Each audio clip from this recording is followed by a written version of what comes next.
Good morning. Welcome to day 10. We are going to be talking a little bit more about emotion this morning. And I had a little trouble with my light, so I'm going to try it.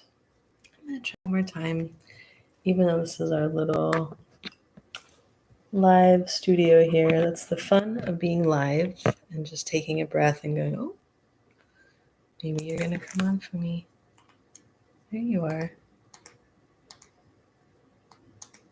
Now you can see me a little better. Okay, perfect. Rolling with it. Okay, this morning I want to talk a little bit more about emotion. We talked in the very beginning a little bit about the emotion of anxiety, and we talked a little bit about if we can settle with that emotion, if we really look directly at it during meditation, if we try to be in the present moment, we start to have the realization that anxiety actually lives either from things in the past that you are thinking about happened, or it exists in the items of the future that you are worried about happening. But it's really hard for anxiety to exist in the present moment if those two things are not influencing it. And as I was preparing for this morning and thinking about some of the people that I have read or learned from in the past that really helped me understand this concept about emotion, one of those people is Jill Bolte Taylor. And she was a neuroanatomist that had a hemorrhagic stroke in her 30s. And what happened to her during that stroke is her right brain kind of went offline, because that's the side of the brain that she had the stroke on. Her left brain. And so left brain is more logic, more math. It's the chatter in your head. It's thinking thoughts and making decisions. And when that went offline, in her book, she actually describes that as, for the first time, being inside of a completely silent mind. No chatter, no thoughts, no worries about the past, the future. And then she goes on to talk about one of the parts of the brain that really came a lot more alive, and that was the amygdala. And the amygdala is responsible for our feeling of safety. It can be associated with our sense of smell and pleasant things. If you've ever had a smell that brought you back to a memory, that's something that the amygdala controls. But if the amygdala has a sense of safety, if the human and self feels safe, then it is in a place of growth. However, if we are living in a state of anxiety, anger, any of the emotions that may have us feeling less safe, we move more into a self-preservation pattern. And in that place, we have a really hard time having any growth. So that's where meditation comes in and helps you start to cultivate the ability to separate between the real self and the emotions that you may be having about the past or the future. And you start to recognize that you have a choice to move out of the emotion that you're in, because there is a separation and it's not the real self, and move into things of positivity and safety consciously.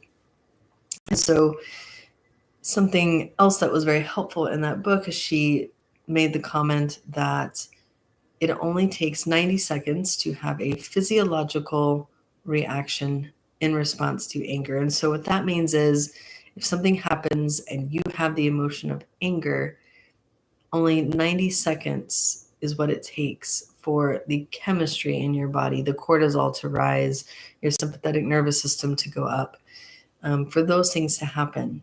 And then those processes end about 90 seconds. And so what she says is, after that, it's a choice. Your body's no longer participating in it. But if it's perpetuated, it's because you are choosing to stay there. Now, prior to the ability to separate from your thoughts, it may not feel like much of a choice.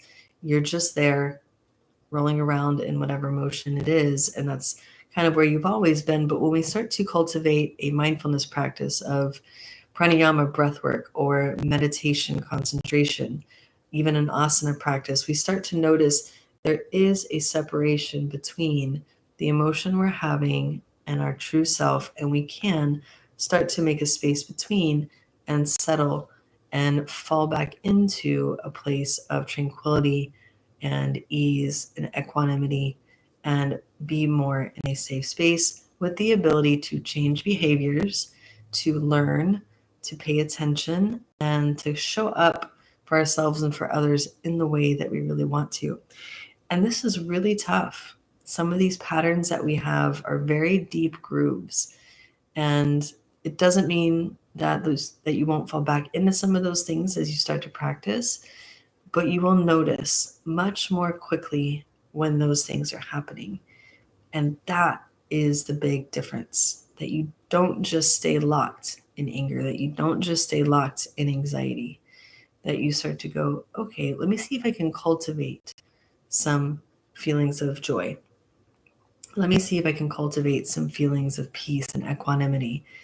And maybe that means some of your meditation could be mantra meditation, where you are repeating a word, peace or joy or any of those things. Or again, using the breath and just noticing the space between thought and emotion, or thought and getting carried away on that thought. And then being able to come back to the anchor of the breath or whatever object you've chosen. So this morning, since we were mentioning mantra, I'm going to talk a little bit about it. And one of the mantras that's mentioned is the mantra of Om. And if you've ever been to a yoga class, you may have heard them Om at the beginning or Om at the end. And you might go, oh, that's kind of weird. And usually the first time I have people come to class and we Om, there's a little giggling, which is totally allowed because it feels a little silly at first. But Om is described as the primordial sound, as basically the sound of the universe or spirituality or God or whatever you want to put in that box. And because that is such an immense thing, in the Yoga Sutra, it talks about it cannot be described or explained by human language. So it was easier for us to just say the word Om and make a sound with our mouth.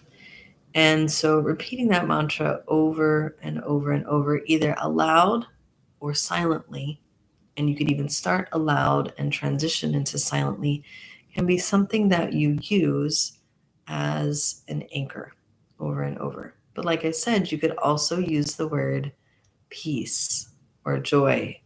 Inhale peace and exhale. Inhale peace and exhale. And you notice when you try to say the word peace, it's a little harder in the mouth than Om. That one is kind of just something that's easy for the brain to repeat. But if one of those things resonates with you much more, that's totally cool. So we're going to do a little bit of mantra meditation. We're going to use Om. And if you would rather use peace, joy, happiness, anything that's uplifting to you, put that in there instead. And so let's go ahead and find a nice, tall, comfortable seat.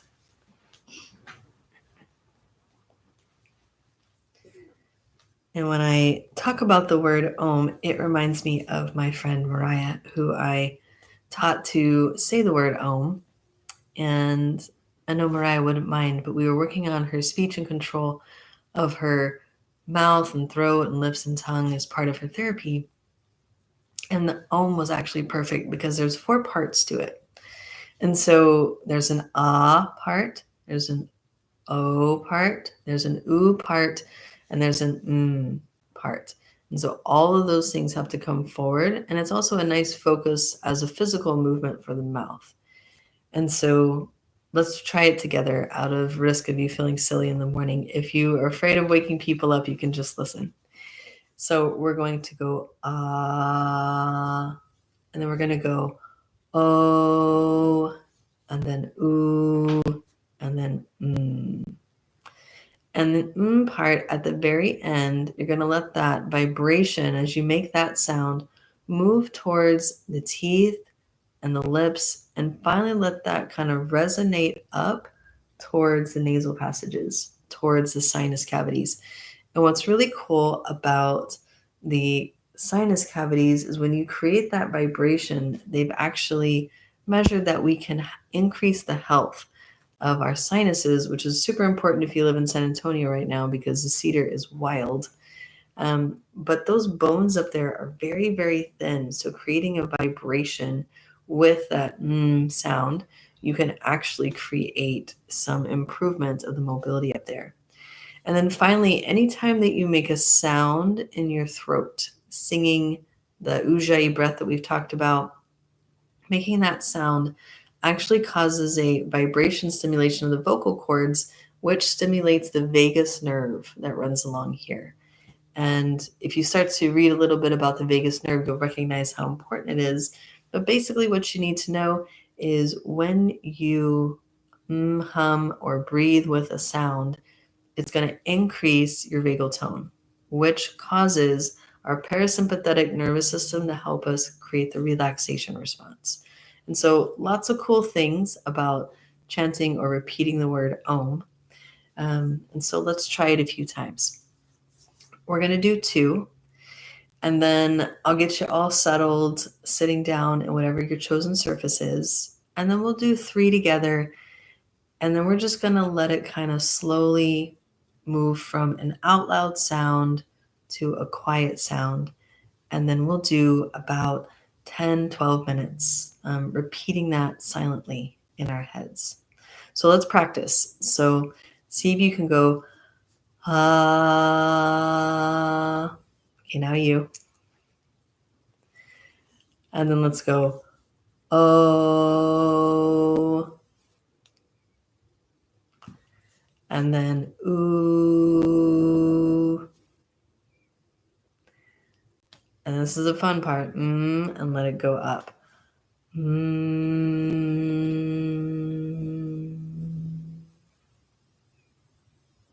Okay, let's try to put them together. We're going to try to put them together twice. So make it 4 parts, but string it together. So here we go. Ready? Inhale.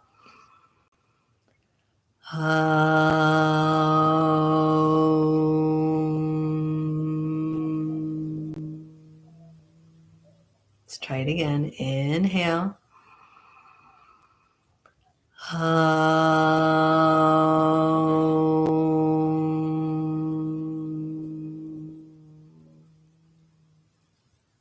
Okay, now you know how to do it. Let's find a comfortable seat. I'm going to do this 3 times, getting a little quieter each time. And then we're just going to kind of think about the resonation and sound of that. And we'll keep rounding that in our head. If you want to change it to a different word, it's totally cool. And then I'll bring us back together when it's time. So go ahead and close your eyes and find a comfortable seat. Check in with the body for a moment. See if you can feel the body as it's nested down onto your chosen surface. Feel the sit bones equal down. Notice the shape of your body. From the crown of your head, around the sides of the face and neck and shoulders, around the side waist, hips, and legs.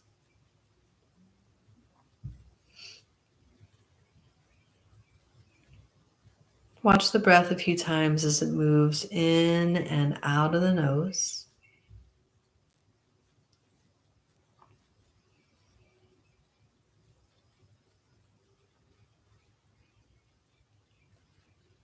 Check in with the back of the neck and see if you can allow the chin to come down just a tiny bit so the back of the neck relaxes.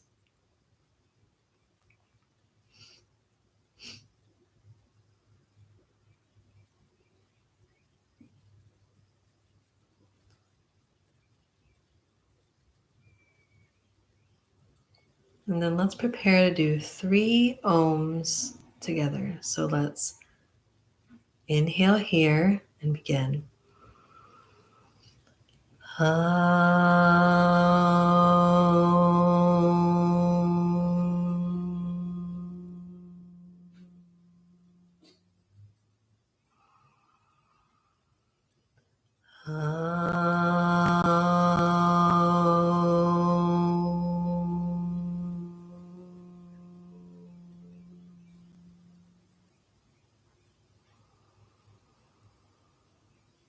Continue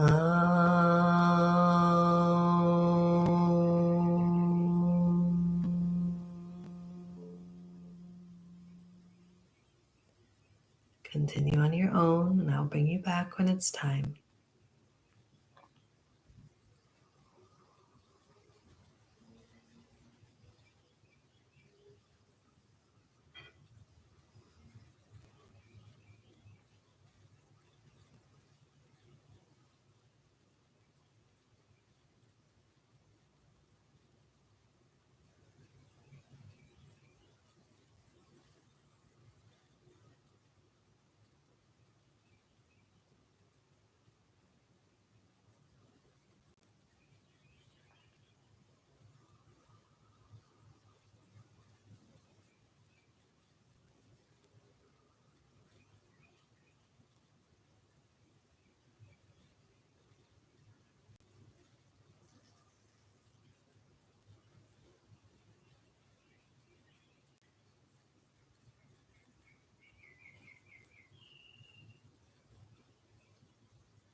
Slowly begin to bring your awareness back to your breath and to your body. Make some movements that are comfortable for you.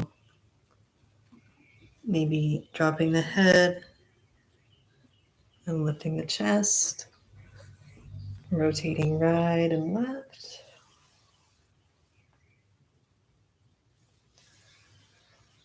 Taking a deep inhale and exhaling, maybe sighing it through the mouth.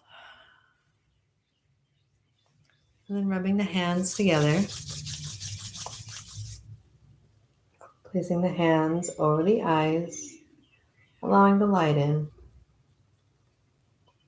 And slowly dropping the hands into your lap. Thank you guys so much for being present. Thank you for coming along with me on oming. I know it's not always a comfortable thing to try for the first time, but good job if you did. If not, you can try it when nobody else is around.